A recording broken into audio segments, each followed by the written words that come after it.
I'm Kevin. So for today, we have another Korean expression, and that is HackNoJam.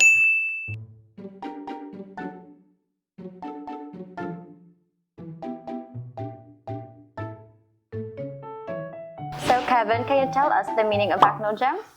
HackNoJam meaning hack is nuclear. No is same as English, not or no. Jam is fun. Okay, so this Korean expression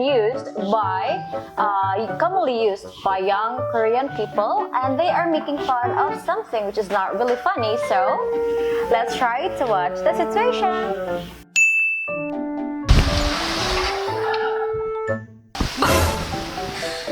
HackNoJam.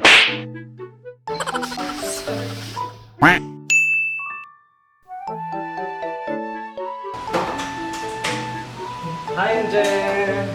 Hello, have a seat. What are you doing? I'm so bored.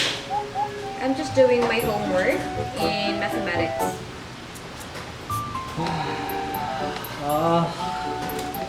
HackNoJam.